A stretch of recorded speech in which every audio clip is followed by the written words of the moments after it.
Let's dive in and see what caused the United States to declare its first war.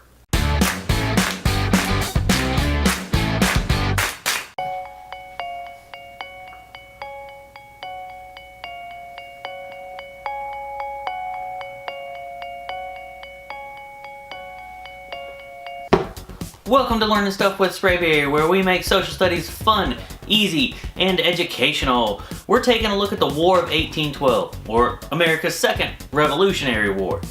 We're going to break this up into a three-part series called Causes, Conflict, and Conclusion. Today we're hitting the causes. The causes of the War of 1812 are long-lived.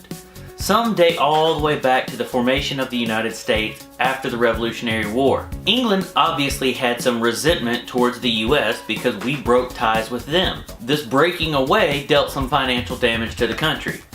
We also had some animosity because of England's treatment of the US. Washington tried to solve some of this with Jay's Treaty. Even after the treaty, animosity remained. For more information about that, check out Hip Hugh's History. He does a great job explaining Jay's Treaty. Over time, France, after seeing our own revolution, had theirs. Washington declined to provide financial or military support, which made France mad at us. Even though they were mad with the US, we still had to trade with both France and England because our own production facilities were so limited. We needed the more established production and markets. Eventually, the revolution in France morphs and mutates into Napoleon being in charge and deciding to try to take over Europe. He begins warring with basically all of Europe. This made both France, who was led by Napoleon, and England grumpy that we traded with the other one. France didn't want us trading and supporting English war efforts, while England felt the same way about our trade with France.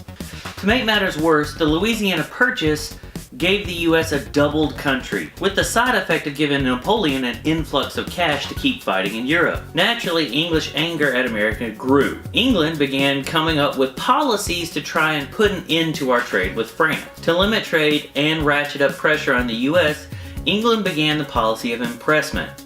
This is where English ships began capturing US ships and taking the goods and crew off the ship for their use. The goods went to fuel English war efforts while the sailors were taken to man British ships. England was hurting for troops at this point. In response, Jefferson passed the Embargo of 1807. This embargo prohibited US ships from trading in all foreign ports. Jefferson's Secretary of Treasury, Albert Gallatin, wrote, "As to the hope that it may induce England to treat us better, I think it is entirely groundless.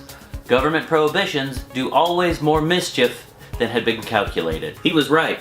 The embargo effectively crippled the US economy, which was heavily dependent upon trade with foreign nations. In the domestic field, the purchase and expansion into the Louisiana Territory had given the US a feel for expansion.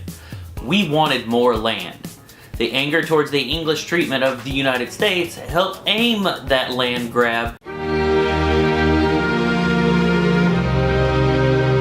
towards Canada. You see, Canada wasn't heavily protected due to the war in Europe, and the US thought it would be easy to take Canada.